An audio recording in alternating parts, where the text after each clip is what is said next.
Hello बच्चों, मैं हूं जेके सर।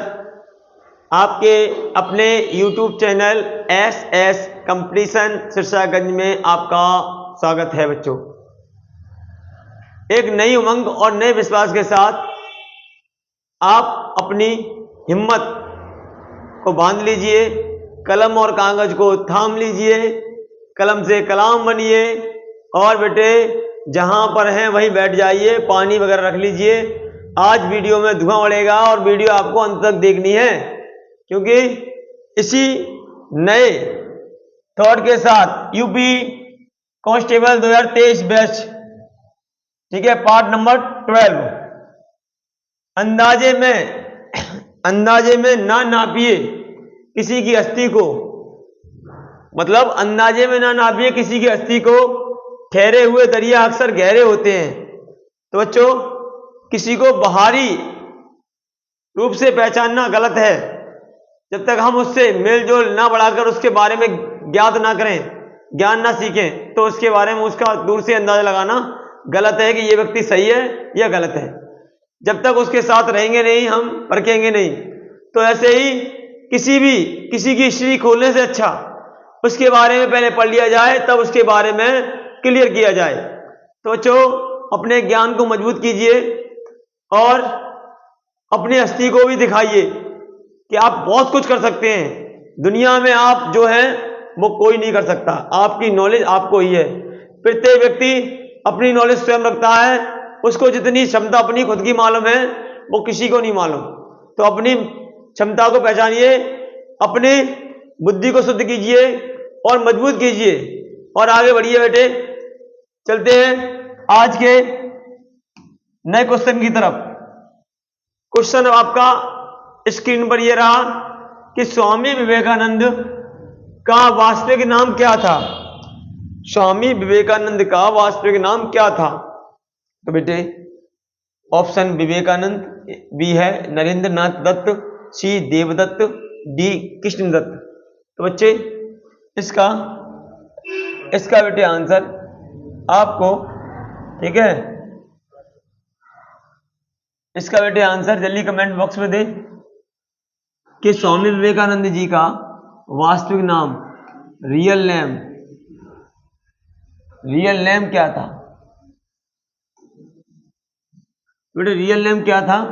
रियल नेम इनका क्या था? रियल नेम इनका था नरेंद्र नाथ दत्त। बेटे क्या नाम था? नरेंद्र नाथ दत्त, ठीक है। स्वामी विवेकानंद, ठीक, स्वामी विवेकानंद, ठीक, अच्छे खासे फिलोसफिकल रहे हैं, ठीक है, मनोवैज्ञानिक रहे हैं अच्छे खासे, ठीक, और अच्छे खासे ज्ञाता भी रहे हैं। भारत की शान जिसे हम कहते हैं, ठीक है, ये भारत की शान है, महापुरुषों में से एक है, ठीक। स्वामी विवेकानंद का वास्तविक नाम नरेंद्र नाथ दत्त था। चलते हैं बेटे अगले क्वेश्चन की तरफ। कहा क्वेश्चन है हमारा, ये रहा आपकी स्क्रीन पर। नेक्स्ट क्वेश्चन, किसने कहा था दिल्ली अभी दूर है? बेटे ऑप्शन आपके सामने उपस्थित है। नियामुद्दीन औलिया, ए, बी फिरोज तुगलक, सी अमीर खुसरो, या डी त्यागराज। तो बेटे इसका आंसर जल्दी से आप कमेंट बॉक्स में दें, ठीक है बेटे, इसका आंसर आप कमेंट बॉक्स में दें। मैंने आपको बताया था ये शख्स वो शख्स है, इसका नाम लेने से पहले मैं आपको उसके बारे में बताता हूं। क्या ये वही शख्स है जिसे महबूबे इलाही कहते हैं? क्या कहते हैं? महबूबे इलाही की उपाधि से सम्मानित नाम दिया गया है। महबूबे इलाही कहते हैं इसे, ठीक है, महबूबे इलाही, ठीक। और इन्हीं ने कहा था दिल्ली अभी दूर है। तो महबूबे इलाही का दर्जा किसे दिया गया है? ठीक है, सूफी संत नियामुद्दीन औलिया जी को क्या कहते हैं? महबूबे इलाही। और इनके शिष्य का नाम क्या है? अमीर खुसरो। अमीर खुसरो के उस्ताद हैं ये, शागिर्द, साथ रहने वाले। और अमीर खुसरो इनसे बहुत प्रेम करते थे। किनसे? नियामुद्दीन औलिया से बहुत प्रेम करते थे। तो अमीर खुसरो के सबसे प्रिय शिष्यों में सबसे प्रिय साथ रहने वाले अमीर खुसरो थे। अमीर खुसरो को भी इन्हें दिल्ली का सरताज भी कहते हैं। दिल्ली में इनकी दरगाह स्थित है। क्या दरगाह? यानी कि मजार, दरगाह शरीफ स्थित है। और इन्हीं के पास हम नवा इन्हीं के पास, इनकी भी दरगाह है, किनकी? अमीर खुसरो की। तो महबूब इलाही और महबूब इलाही भी इन्हीं कहते हैं, नियामुद्दीन औलिया को, और इन्हीं ने कहा था दिल्ली अभी दूर है। चलते हैं बेटे अगले क्वेश्चन की तरफ। हमारा नेक्स्ट क्वेश्चन कह रहे हैं, क्वेश्चन है तो अगला, दुख में सब सुमिरन करे, सुख में करे न कोई। यह पंक्ति किसने कही थी?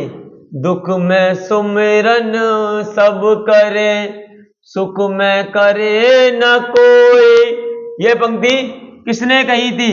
ऑप्शन है सूरदास, और बी है तुलसीदास, सी है मीराबाई, और डी है कबीरदास। तो बेटे इसका सही पूरा अगर हम पढ़ेंगे तो क्या है सही? इसका है दुख में सब सुमिरन करे, दुख सुख में करे न कोई। कबीरा दुख सुख में करे न कोई। क्या नाम हमारा? कबीरा। कबीरा कौन? कबीरदास जी। ठीक है, और इन्हीं ने कहा था गुरु गोविंद दो खड़े, काके लागे पांव, बलिहारी गुरु आपने, गोविंदियो बताए कबीरा। तो बेटे हर किसी के थॉट में उसका नाम छुपा होता है, तो कबीरा नाम कबीरदास जी से, इसलिए इसका उत्तर कबीरदास जी। चलते हैं अगले क्वेश्चन की तरफ। नेक्स्ट क्वेश्चन हमारा क्या है? पढ़िए इसका आंसर आप देखिए, और आप लोग भी पानी पी लिया करो, जिससे आवाज शुद्ध रहे और साफ रहे और ऑक्सीजन भी मिलती रहे। तो बेटे अगला है,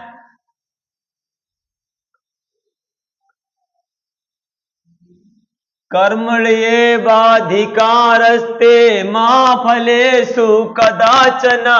किस धर्म ग्रंथ की उक्ति है? उक्ति कहां से ली गई है बेटे? कहां से ली गई है? ठीक है, ऑप्शन है रामचरितमानस, बी है रामायण, सी है श्रीमद् भगवत गीता, या डी है इनमें से कोई नहीं।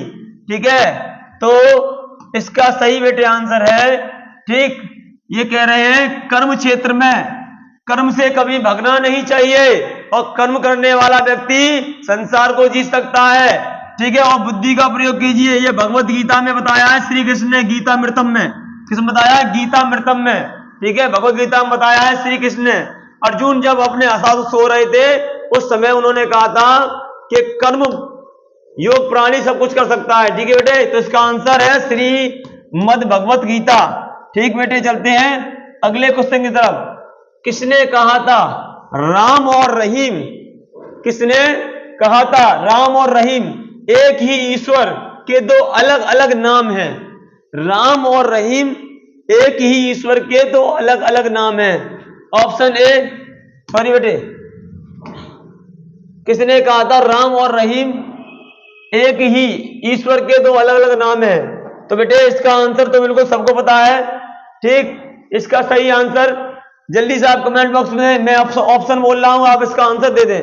मेरे ऑप्शन बोलने से पहले देखता हूं कौन कौन आंसर देता है कमेंट बॉक्स में। ठीक है बेटे, कबीरदास, महात्मा गांधी, स्वामी विवेकानंद और तुलसीदास।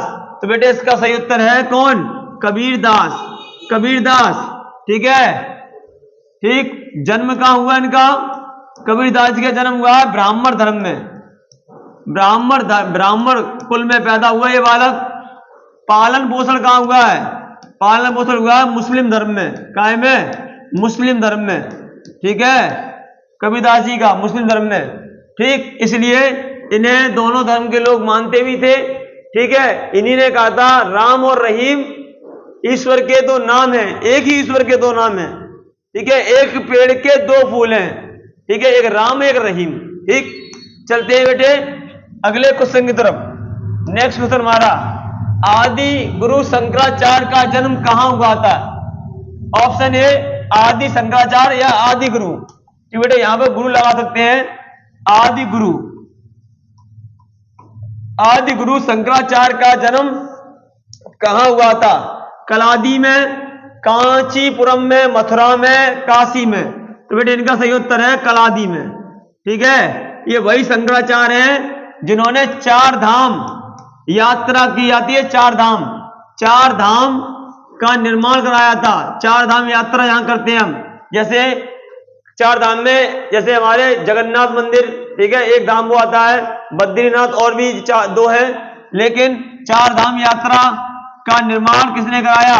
तो चार धाम मंदिर है जहां पर लोग चार धाम की यात्रा, तीर्थ यात्रा करने आते हैं, वो स्थान किसके द्वारा बनवाए गए हैं? शंकराचार्य के द्वारा। इनका जन्म कलादी में हुआ था। ठीक है बेटे, चलते हैं अगले क्वेश्चन की तरफ। ईसा मसीह का जन्म कहां हुआ था? ईसा मसीह का जन्म कहां हुआ था? बताइए बच्चे कमेंट बॉक्स में इसका आंसर। ईसा मसीह का जन्म कहां हुआ था? ऑप्शन ए बेबीलोन में, बेबीलोन में, बी है एब्रो में, सी है बेथलहम में, बेथलहम में, ठीक है, बेथलहम में और बैरूत में। तो बेटा इसका सही उत्तर है बेथलहम, बेथलहम में, ठीक है। ये और ईसा मसीह, ठीक है, ईसा मसीह का जब जन्म हुआ तब पहली हमारी ईस्वी थी। क्या थी?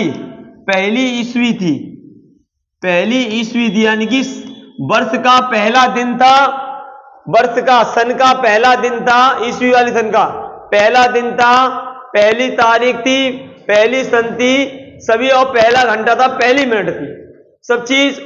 जब ईसा मसीह ने धरती पर जन्म लिया उसी समय से ईस्वी चालू हुई है, नहीं तो उससे पहले विक्रम संवत चला करती थी, और संवत और सन में 57 वर्ष का अंतर है।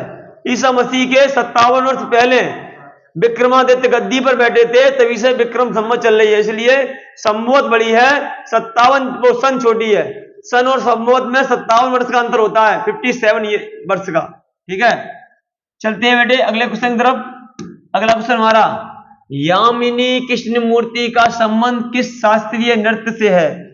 ठीक है बेटे, यामिनी, यामिनी कृष्ण मूर्ति, ठीक है बेटे, आप जानते हैं यामिनी कृष्ण मूर्ति एक नर्तक है और अच्छी खासी नर्तक है। तो इनका संबंध ए ऑप्शन कथक से है, बी भरतनाट्यम से है, ठीक है, सी ओडिसी से है, ओडिसी, तो बेटे इसको है ओडिसी, ओडिसी, ठीक है, ओडिसी, ठीक, ओडिसी, और डी है कथकली। तो बेटे यामिनी कृष्ण मूर्ति अगर पहचानी जाती है तो अपने भरतनाट्यम से पहचानी जाती हैं। भरतनाट्यम की बहुत अच्छी नृत्यिका है ये, ठीक है, तो भरतनाट्यम की एक विशेषकर नृत्यिका है और इनका, ठीक है, नृत्य भरतनाट्यम विश्व प्रसिद्ध है। ठीक है बेटे, तो इनका संबंध किससे है? भरतनाट्यम से। ठीक है बेटे, भरतनाट्यम। चलते हैं अगले क्वेश्चन की तरफ बेटे। बिरजू महाराज किस क्षेत्र, बिरजू महाराज किस क्षेत्र के सुविख्यात कलाकार हैं? सुविख्यात होता है विश्वविख्यात, प्रसिद्ध, चारों ओर प्रसिद्ध।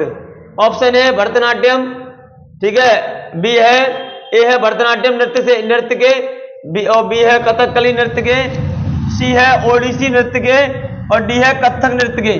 तो बेटे इसका सही ऑप्शन है D, D is correct, D हमारा इज करेक्ट है। ठीक है बेटे, D is correct. Kathak, Kathak नृत्य के लिए जाने जाते हैं कौन? पंडित बिरजू महाराज, पंडित जी, पंडित बिरजू महाराज जी हैं, वो किससे संबंध रखते हैं? कथक नृत्य से। ठीक है, डी इज करेक्ट बेटे। चलते हैं अगले क्वेश्चन की तरफ। अगला क्वेश्चन हमारा क्या है? भारतीय शिवाजी की किस शैली के नृत्य के लिए प्रसिद्ध हैं? भारतीय शिवाजी, भारतीय शिवाजी किस शैली के नृत्य के लिए प्रसिद्ध हैं? Option A Bharatanatyam, option B Kathakali, option C Mohiniattam, option D Odissi. तो बेटे इसका सही आंसर जल्दी से बताएं कमेंट बॉक्स में, जल्दी से। हाँ, किसी ने आंसर दिया है, लेकिन बेटा इसका सही आंसर क्या है? मोहिनीअट्टम। मोहिनीअट्टम नृत्य के लिए, शैली नृत्य के लिए जानी जाती है कौन? भारतीय शिवाजी। ठीक है, का संबंध इस चीज से है, भारतीय शिवाजी संबंध मोहिनीअट्टम से। ठीक है, चलते हैं अगले क्वेश्चन की तरफ। क्या है? रंगोली भारत के किस क्षेत्र की प्रमुख लोक कला शैली है? रंगोली, रंगों में डाल दो जान, रंगोली, ठीक है, तो ऑप्शन है ए महाराष्ट्र, बी मध्य प्रदेश, सी राजस्थान, डी तमिलनाडु। तो अगर रंगोली बनाना है आपको तो मराठाओं के राज्य में जाना है, मराठाओं के राज्य में जाना है, जहां पर मराठी भाषा बोली जाती है अधिकतम। मराठी भाषा कौन थी? मराठी। राज्य किसका? मराठाओं का। राज्य किसका? मराठाओं का। और उस राज्य का नाम है क्या? महाराष्ट्र। और इसी राज्य के थे छत्रपति शिवाजी महाराज। ठीक है, ठीक। और बेटे इसका ए ऑप्शन इज करेक्ट। चलते हैं अगले क्वेश्चन की तरफ बेटे। अगला क्वेश्चन हमारा, ठीक, अल्पना भारत के किस क्षेत्र की प्रमुख लोक कला शैली है? बेटे अल्पना जरा देखिए एक बार, अल्पना भारत के किस क्षेत्र की प्रमुख लोक कला शैली है? ए चंडीगढ़, बी पश्चिम बंगाल, और सी पंजाब, या फिर डी बेटे केरल। जल्दी से बेटा इसका आंसर आप देंगे। मैं तो दे ही रहा हूं आपके लिए आंसर। बिल्कुल सही आंसर मिलेगा आपको। आप इस चैनल से जुड़ते रहिए और एसएस परिवार का आपसे वादा है कि आप आगे बढ़े और खुश रहें और आपको खुशी करते रहेंगे बेटे। इसका उत्तर है पश्चिम बंगाल। ठीक है, वेस्ट बंगाल की ये शैली है कौन? अल्पना का संबंध वेस्ट बंगाल से, यानी कि पश्चिम बंगाल से है। ठीक है, पश्चिम बंगाल। चलते हैं बेटे अगला क्वेश्चन हमारा, गुरु नानक देव का जन्म कब हुआ था? ऑप्शन ए, गुरु नानक देव का जन्म कब हुआ था? ऑप्शन ए 1450 ईस्वी, ऑप्शन बी 1453 ईस्वी, ऑप्शन सी 1469 ईस्वी, ऑप्शन डी बेटे, ऑप्शन डी 1488 ईस्वी। तो बच्चे इसका आंसर जल्दी बताएं कमेंट बॉक्स में, जल्दी से बेटे, जल्दी से।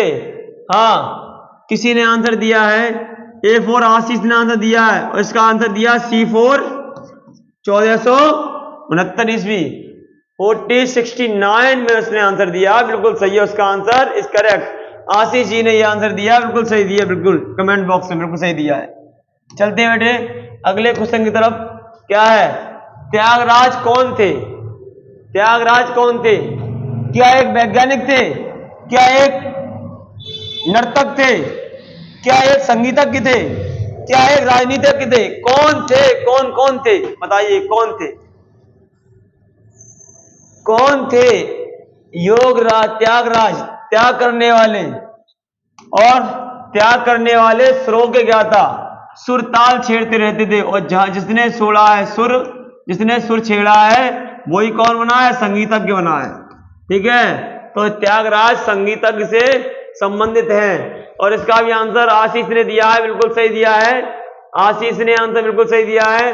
2 आंसर आशीष के आ चुके हैं, बिल्कुल सही। तो बच्चों आप लोग पीछे क्यों रह रहे हैं? आप लोग भी आंसर देते रहिए, और जिससे मैं आपका नाम भी बता सकूं किस किसने आंसर सही दिया है। तो सही बच्चे कमेंट बॉक्स में आंसर दें, और चैनल को लाइक करें, शेयर करें, कमेंट करते रहें भरमान के, तो मुझे पता रहेगा कौन बच्चा जुड़ा हुआ है, कौन अच्छा देख रहा है। और आप लोग सब अच्छा कर रहे हैं, अच्छा देख रहे हैं, बस यही प्रयास है कि आप जुड़ते रहिए चैनल से और आगे बढ़ते रहिए बेटे। चलिए अगले क्वेश्चन की तरफ। नेक्स्ट क्वेश्चन हमारा, बंगाल में भक्ति आंदोलन के प्रवर्तक थे, यानी कि बंगाल में जो भक्ति आंदोलन चला था उसकी शुरुआत किसने की थी? किसने की थी? ऑप्शन, ठीक है, बंगाल में, सॉरी जी क्वेश्चन मेरा चेंज हो गया। बंगाल में ठीक है, भक्ति आंदोलन के प्रवर्तक कौन थे? नामदेव, चैतन्य, रामानंद, रामानुज। बताइए बेटे कौन थे इनमें से? ठीक है, इनमें से बेटे कौन थे? ठीक, सॉरी बेटे थोड़ा नेटवर्क प्रॉब्लम हो रही है बेटे, नेटवर्किंग प्रॉब्लम हो रही है थोड़ी, कोई दिक्कत नहीं है। चलो फिर आगे बेटे एक बार फिर पढ़ लेते हैं। बंगाल में भक्ति आंदोलन के प्रवर्तक थे नामदेव, चैतन्य, रामानंद, रामानुज। बेटा कौन थे? बताइए कौन थे? ठीक है, ये थे कौन? चैतन्य। ठीक है, चैतन्य थे। ठीक है बेटे, चैतन्य जी थे। उन्हीं ने कौन सा भक्ति आंदोलन? और इन्हें चैतन्य महाप्रभु भी कहते हैं। ठीक है, चैतन्य महाप्रभु की उपाधि भी इन्हें दी गई है। ठीक, ये भी एक संत थे। ठीक, तो इसलिए चैतन्य जी ने ही इसका भक्ति आंदोलन का बंगाल में क्या किया था, शुरुआत कर दी थी। ठीक है, चलते बेटे अगले क्वेश्चन की तरफ। क्वेश्चन नंबर हमारा 36, आज का क्वेश्चन 16 लेकिन सीरीज का 36। और नेक्स्ट क्वेश्चन बेटे, भारत में पुनर्जागरण का जनक कहा जाता है। कितना अच्छा क्वेश्चन है, बहुत अच्छा क्वेश्चन है, बहुत ज्यादा पूछा जाता है। आपको ये 10th क्लास से लेकर बड़ी बड़ी परीक्षाओं में सबसे ज्यादा पूछा जाता है। पुनर्जागरण भारत में पुनर्जागरण का जनक में होता है पिता। क्या होता है बेटे, जनक में होता है पिता। पिता का पर्यायवाची है जनक। ठीक है, इसको हम क्या कहते हैं, पिता। जनक का पर्यायवाची पिता। ठीक है, कहा जाता है। तो महात्मा गांधी को, राजा राम मोहन राय को, या स्वामी विवेकानंद जी को, या इनमें से कोई नहीं। ठीक है, तो ये सबको मालूम है। ठीक, भारत में पुनर्जागरण अगर किसी ने फैलाया है तो वो केवल और केवल राजा राम मोहन राय, RRR, इनको नाम दिया गया है, शॉर्ट नेम RRR, राजा राम मोहन राय। ठीक है, RRR, ट्रिपल आर में बहुत ताकत है। ठीक है, उन्हीं ने क्या किया है, उन्हीं ने किया है भारत में पुनर्जागरण की स्थापना, और इन्हें इसका पिता भी कहते हैं। किसे, भारत में पुनर्जागरण का राजा राम मोहन राय को, RRR। चलिए बेटे चलते हैं अगले क्वेश्चन की तरफ। संत कबीर का जन्म कहां हुआ था? ऑप्शन आपके सामने है। ठीक है, अभी जो मौजूद है उसी में उत्तर मानना पड़ेगा, लेकिन कहने को तो मत बहुत है, कहने को तो मत बहुत है। कोई कहता है, ठीक है चलो बताएंगे अभी, लेकिन इसका ऑप्शन है वाराणसी। ठीक है, हैदराबाद, मथुरा या दिल्ली। तो बेटे इनका जन्म कहां पे माना जाता है सही जन्म का? वाराणसी में। और वाराणसी का पुराना नाम क्या है? काशी। तो बेटे कबीरदास जी के जन्म के विषय में कई मतभेद थे और वो अभी भी लगे हुए हैं। ठीक है, क्या थे? कोई कहता है इनका जन्म आजमगढ़ में हुआ, कोई कहता है मगहर में हुआ, कोई कहता है काशी में हुआ। ठीक है, लेकिन इसमें जो ऑप्शन है उन तीनों में से केवल वाराणसी आ रहा है, तो वाराणसी का पुराना नाम काशी। ठीक है, इनके जन्म के विषय में एक मतगणना उपलब्ध है, यानी कि मतभेद है कि इनका जन्म एक विधवा ब्राह्मणी के गर्भ से हुआ था। वो समाज के वैसे इस बालक को लहर तारा नामक तालाब के किनारे छोड़ आई थी। उधर से दो जुलाए, नीरू और नीमा नाम के जुलाए आ रहे थे। उनको यह बालक पड़ा मिला और उनकी ममता जागाई, उन्होंने इसी का पालन पोषण किया, इसलिए पालनहार माता पिता नीरू और नीमा कहे जाते हैं। ठीक है बच्चों, तो कबीरदास जी का जन्म क्लियर होता है कहां? काशी या वाराणसी में। ठीक है, संत कबीरदास इन्हें, और ये कौन सी शाखा से? निर्गुण भक्ति, ठीक है, धारा के कवि हैं। और निर्गुण भक्ति धारा में भी कौन सी शाखा है इनकी? शाखा नहीं, कौन सी बेटे? शाखा जो इनकी है ना, कौन सी है? कौन सी शाखा है इनकी? इनकी शाखा है ज्ञान मार्ग की। इन्होंने कहा था ज्ञान के मार्ग पे चलने से ईश्वर की प्राप्ति होती है। ज्ञान मार्ग की शाखा के कवि भी हैं, और वो किसमें? निर्गुण भक्ति धारा में। और निर्गुण भक्ति धारा किसमें आती है? भक्ति काल में, जिसे हम स्वर्ण काल भी कहते हैं, भक्ति काल। ठीक है, तो भक्ति काल के एक कवि जो निर्गुण भक्ति धारा में पैदा हुए, जिन्होंने ज्ञान के मार्ग पर चल के बताया है कि ज्ञान की भाषा सीखने से या बोलने से, गुरु के द्वारा ज्ञान की भाषा ईश्वरीय भाषा होती है, वो कबीरदास जी ने बताया था। ठीक है, चलते हैं अगले क्वेश्चन की तरफ बेटे। अगला क्वेश्चन हमारा क्या है? महावीर का जन्म किस राजघराने में हुआ था? क्वेश्चन समझें और सोचें। महावीर, नाम महावीर है, तो ऑप्शन है Kshatriya, B A option Kshatriya, B Shakya, C Licchavi, D Satavahana. तो बेटे इसका आंसर, ठीक है, इनका आंसर है महावीर का जन्म क्षत्रिय परिवार में हुआ था। कहां हुआ था? क्षत्रिय में। ये ऑप्शन इज करेक्ट। ठीक है बेटे, चलते हैं आज के अगले क्वेश्चन की तरफ। बुद्ध किस वंश, बुद्ध यानी कि महात्मा बुद्ध किस वंश से संबंधित थे? महात्मा बुद्ध, या हम उन्हें कह सकते हैं उनका वास्तविक नाम गौतम बुद्ध, या बचपन का नाम सिद्धार्थ। उनका वंश क्या था, किस वंश में पैदा हुए थे? तो ये ऑप्शन है शाक्य वंश, ठीक है, सात्रिका वंश, कुरु वंश या मौर्य वंश। तो बताइए बेटे इसका आंसर। हाँ, कमेंट बॉक्स में बेटा इसका आंसर जल्दी दीजिए, जल्दी दीजिए इसका आंसर। तो बेटे ये जो पैदा हुए थे वो शाक्य वंश में पैदा हुए। किसमें हुए थे? शाक्य वंश। शाक्य वंश से इनका संबंध है किनका? महात्मा बुद्ध का। और महावीर स्वामी का भी मैंने बताया था आपको क्षत्रिय वंश से, ठीक है। और इसलिए चलते हैं अगले क्वेश्चन की तरफ। तो बेटे अगला क्वेश्चन हमारा ज्ञान प्राप्ति से पूर्व या पहले, ज्ञान प्राप्ति से पूर्व या पहले महावीर का नाम क्या था? ठीक है, इनको ज्ञान नहीं मिला था महावीर स्वामी को, तब इनका वास्तविक नाम क्या था? A option Vardhaman, B option Ashuman, Anshuman, C Sudhakar या डी सोमदत्त। तो बेटे जब इनको ज्ञान प्राप्त नहीं हुआ था, ये कहा भी गया है कि बचपन का नाम वर्ध वर्ध वर्ध वर्ध, बचपन का नाम वर्ध वर्ध वर्ध, वर्धमान कहते हैं बचपन का नाम। तो ज्ञान प्राप्त करने से पहले का नाम क्या था? वर्धमान, वर्धमान था।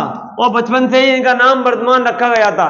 लेकिन जब इन्हें ज्ञान प्राप्त हो गया और जैन धर्म के 24वें तीर्थंकर बन गए, तब ये जाके बने हैं महावीर स्वामी, ठीक है। और ये जैन धर्म के 24वें तीर्थंकर यानी कि जैन धर्म के 24वें गुरु कहलाए, ठीक है। चलते हैं, और इन्होंने ज्ञान प्राप्त किया था, ठीक है, अच्छी तरह। तो वर्धमान के पुराना नाम ज्ञान प्राप्त करने से पहले। तो बच्चों अगर आपको वीडियो अच्छी लगी हो तो चैनल को लाइक कीजिए, कमेंट कीजिए, शेयर कीजिए, और इतना कर दिया है तो पीछे आपको कुछ दिख रहा होगा वो जरूर कर दीजिए। तब तक के लिए जय हिंद। फिर